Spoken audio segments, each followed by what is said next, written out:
घुटने, कमर के दर्द या किसी भी प्रकार की आर्थराइटिस, खास तौर से उन जोड़ों की जो वेट बेयरिंग है, चाहे इसमें हिप हो, नी हो या बैक हो। अक्सर इन आर्थराइटिस के पेशेंट्स का कहना यह होता है कि डॉक्टर साहब, हम अपना वजन घटा नहीं पा रहे, हमने बहुत कोशिश की। और ये चैलेंजिंग स्थिति 3 तरह के मरीजों के साथ में अक्सर बनती है। एक तो जिनको घुटने की आर्थराइटिस है, उनका कहना होता है चूंकि हम चल फिर ही नहीं पा रहे, हमारी एक्टिविटी रुकी हुई है, तो वजन कैसे घटाएं, आप बताइए। दूसरा मरीज बोलता है कि साहब, हमें तो थायराइड है। तो जब थायराइड है तो आप खुद ही बोलते हैं थायराइड में वजन तेजी से बढ़ता है, यहां आप बात कर रहे हैं घटाने की, तो कैसे घटेगा। तीसरा मरीज डायबिटीज का आता है। वो कहता है कि साहब, मेरे को आर्थराइटिस तो है पर साथ में डायबिटीज है, डॉक्टर ने बोला है 6 टाइम खाओ, भूखे मत रहो, मैं डायबिटिक हूं, ब्लड शुगर नीचे चली जाएगी, मेरी दवाइयां चल रही हैं, तो सॉल्यूशन क्या है। कृपा आखिर कहां अटकी हुई है कि वजन घट नहीं रहा, इस बात का एनालिसिस आज हम इस वीडियो के माध्यम से करेंगे। देखिए, वजन के पीछे सबसे पहले हमें हार्मोन्स की साइकिल को समझना होगा। सबसे इंपॉर्टेंट हार्मोन जो आपके वजन को थ्रू आउट लाइफ बढ़ाता रहा है वो है इंसुलिन। जी हाँ, ये इंसुलिन वो हार्मोन है जब आप अपने डाइट में, भोजन में कार्बोहाइड्रेट खाते हैं, पेट में जाके शक्कर में बदलता है, ग्लूकोज में बदलता है, ब्लड शुगर स्पाइक करता है, पैनक्रियास से उस बढ़ी हुई ग्लूकोज के रेस्पॉन्स में ये हार्मोन निकलता है। इस हार्मोन का काम है कि खून की शक्कर को, ब्लड फ्लो की शुगर को सेल के अंदर डाल देना। ये तेजी से उसको सेल के अंदर डालता है। जब शुगर सेल को मिलती है वो उसे बर्न करके आपको एनर्जी देती है, पर अगर ये ज्यादा मात्रा में है तो ये फैट में कन्वर्ट होती है और आपकी ओबेसिटी बढ़ने लगती है। तो इंसुलिन बेसिकली स्टोरेज हार्मोन हुआ। इसका काम क्या था, खून की शक्कर को फटाफट उसने सेल के अंदर डाला। जैसे ही शुगर कम हुई, लीवर ने वापस टॉप अप किया, उसने उस शक्कर को वापस से सेल में डाला, सेल में ज्यादा शक्कर आ गई, उसने उसे फैट में कन्वर्ट किया, वजन बढ़ गया। Means insulin is storage hormone. तो जब भी आपके शरीर में इंसुलिन स्पाइक करेगा, आपका फैट बर्न नहीं होगा। अब इसके बाद में दूसरा हार्मोन काम करता है और एक फैक्टर काम करता है। फैक्टर कौन सा है, जब खून में शक्कर की मात्रा इंसुलिन के डोजेज से या इंसुलिन के लेवल से कम हो जाती है, तो जब ब्रेन को शुगर कम मिलेगा तो ब्रेन आपको बोलेगा भाई भूख लगी है, कुछ खा लिया जाए। तो आप बार बार खाना शुरू करते हैं, सुबह, दोपहर, रात, 12 बजे, 4 बजे, रात के 11 बजे। तो ऐसी स्थिति में हर बार इंसुलिन स्पाइक करता है और फिर इसी शक्कर को सेल में डालता है और मोटापा आपका बढ़ता चला जाता है। तो ब्रेन आपको मजबूर करता है, पहले आपको भूख का सिग्नल देगा, उसके बाद में आपको चिड़चिड़ा कर देगा, फिर आपको हेडेक देगा, और फिर भी अगर आपने उसकी नहीं सुनी तो फिर आपकी भूख मर जाती है। जी हाँ, यही असली खेल है। आपने कभी कभी स्टूडेंट लाइफ में देखा होगा, आप स्कूल कॉलेज गए, आपको बहुत जोर की भूख लगी, खाने का समय चूक गया और अचानक आपको फील हुआ कि अरे अब तो मेरे को भूख लगी नहीं रही। या मम्मी ने कभी लेट कर दिया तो आप मम्मी पे ही नाराज हो जाते हैं कि आपने मेरी भूख मार दी, खाना आपने टाइम से नहीं दिया, अब मुझे नहीं खाना।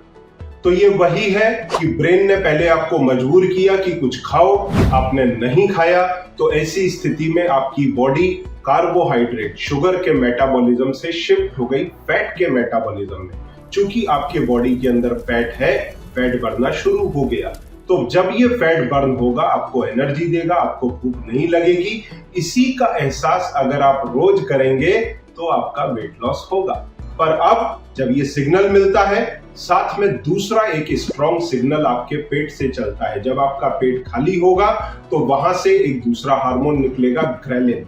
ये ग्रेलिन जाकर के ब्रेन को फिर सिग्नल देता है कि भाई साहब, पेट खाली है, क्या कर रहे हो, कुछ खा भी लिया जाए, पेट पूजा हो जाए। तो ग्रेलिन और इंसुलिन के इन्फ्लुएंस में आप भोजन करते चले जाते हैं, वजन बढ़ाते चले जाते हैं। वहीं एक तीसरा हार्मोन, चूंकि आप ओबीज हैं, आर्थराइटिस है या थायराइड है या फिर आप डायबिटिक हैं, तो एक तीसरा हार्मोन भी होता है लेक्टिन, जो फैट से निकलता है। अब ये फैट से निकलने वाला हार्मोन जो लैक्टिन है वो ब्रेन को जाके सिग्नल देता है भाई एनर्जी के सोर्स भरे पड़े हैं, परंतु इंसुलिन और ग्रेलिन के सामने ब्रेन किसी की नहीं सुनता, लैक्टिन की बात इग्नोर हो जाती है। अब आर्थराइटिस के मरीज को सबसे बड़ी समस्या इस वजन से क्या आती है, क्यों उसे वजन घटाने को कहा जा रहा है? क्योंकि एक तो ये आपके जोड़ों पर मैकेनिकल प्रेशर है, तो मैकेनिकल प्रेशर ज्यादा होने के कारण आपके घुटने की गादियां घसने लगती हैं, रगड़ खाती हैं और उसके कारण घस करके पतली हो जाती है, बाद में हड्डी पे हड्डी रगड़ने लगती है, सीवियर पेन होता है। तो आपकी हड्डियां, आपके जोड़ इतने अधिक वजन के हिसाब से नहीं बने, तो उसे घटाना आपके लिए बहुत जरूरी है। दूसरा, अगर आप कमर के अंदर देखें तो सामने स्क्रीन पर देख सकते हैं, मैंने बताया है कि मात्र 2 बाई 2 इंच की हड्डी है स्पाइन के अंदर, और इसके ऊपर आप वजन चढ़ाते चले जा रहे हैं। 50 किलो होना था 80 किलो कर दिया। आजकल हमारे संभ्रांत घरों में महिलाओं का वजन देखिए, किसी का भी वजन अगर 70 किलो के नीचे है तो उसकी सहेली, उसकी रिश्तेदार पूछेगी ये बीमार है क्या, बहुत बीमार बीमार लग रहे हो। जबकि वो जो दुबली पतली है वो हेल्दी है, जो ओबीज है वो बीमार है, 2 गोली खा के आई है। पर यहां उल्टा ही हिसाब देखने में आता है। और अगर कोई पेशेंट कॉन्शियसली अपना वजन घटा ले तो उसको बोलते हैं भाई साहब आप तो बड़े बीमार दिख रहे हो, पिछली बार तो सही थे। मेरा वजन, अगर आप मेरे पुराने वीडियो देखेंगे, 96 केजी था। मेरा वजन घट के 85 केजी आया। यू वोंट बिलीव, मेरे जो स्टाफ की एक लेडी जिसने कोविड के बाद में ज्वाइन किया, वो आकर के बोलती है डॉक्टर साहब आप तो बहुत दुबले दिख रहे हैं, क्या बीमार हो गए? तो दिस इज द स्टेटस। और उस लेडी का वजन 85 केजी, जो खुद बीमार है, वो मुझे बोलती है कि आप बीमार दिख रहे हो। This is the scenario. तो ऐसी कंडीशन में आपके घुटनों पर, आपके कमर पर ये जो एक्सेस प्रेशर आ रहा है, 2 तरह से नेगेटिव इंपैक्ट डालता है। एक आपके घुटने पर, हिप पर और कमर पर मैकेनिकल प्रेशर, और दूसरा ये फैट जो आपके जोड़ों में जमा है, आपके बॉडी में जमा है, ये एडिपोकाइंस निकालता है, जो आपके शरीर में सूजन को बढ़ाते हैं, दर्द को बढ़ाते हैं। इसलिए आपका वेट लॉस करना जरूरी है। अब जहां तक चर्चा करें थायराइड के मरीज का, थायराइड का मरीज गोली खा रहा है थायराइड की, फिर बोलता है डॉक्टर साहब थायराइड है ना मेरे को, तो कैसे मैं अपना वजन कम करूं? अरे आपने गोली खा लिया थायराइड का, थायराइड तो नॉर्मल हो गया। अब आपके वजन के लिए थायराइड के पीछे छुपते क्यों हो? भाई सामने आओ और जवाब दो, ठीक है? पीछे नहीं छुपना है। आपने गोली खा ली, आपका थायराइड बराबर हो गया। अब आप वजन घटाइए, पॉसिबल है आपका थायराइड ही गायब हो जाए, ठीक है? अब तीसरे केस में आते हैं हम डायबिटीज पर।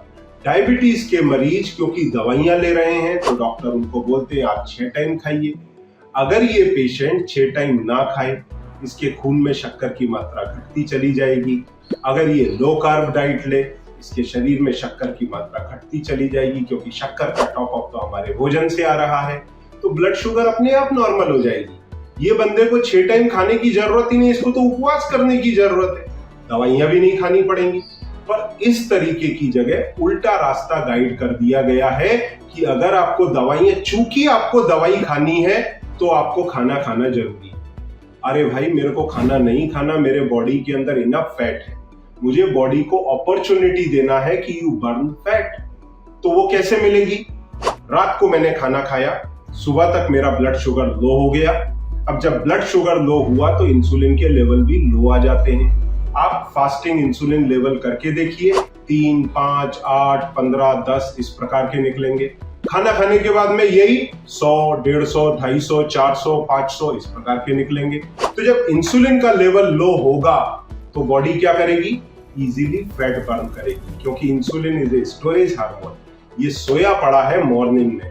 तो ऐसे में अगर आपने मॉर्निंग का मील स्किप कर दिया तो आपकी बॉडी धीरे से फैट निकालेगी, बर्निंग चालू कर देगी, वेट लॉस शुरू। It is very simple. तो कृपा कहां अटकी हुई है? सुबह का ब्रेकफास्ट स्किप करिए। अब मोर्चा लेकर के लोग आ जाएंगे। Breakfast is the most important meal of the day, you should not skip this. तो मैं उन सभी मोर्चाधारियों से कहता हूं भाई साहब, ये दुबले पतले इंसान के लिए जरूरी है, जिसका मसल यूज ना हो जाए एनर्जी के लिए। ये हट्टे कट्टे मोटे या फिर डायबिटिक, जिसकी खून के अंदर टाइप 2 डायबिटिक अगर है और ब्लड शुगर 140, 160, 170 है, उसके लिए नहीं बना है। ब्रेकफास्ट। अगर आपके खून में शक्कर 140 है, होनी चाहिए थी 90, बॉडी में इनफ शुगर है, आप ओबीज भी हैं, आपके शरीर में 5, 10 और 20 किलो एक्स्ट्रा फैट है, तो अगर आपके बॉडी को एनर्जी चाहिए तो या तो वो शक्कर से ले लेगी या फिर फैट से ले लेगी। दोनों ही स्थिति में आपके पास में सरप्लस है।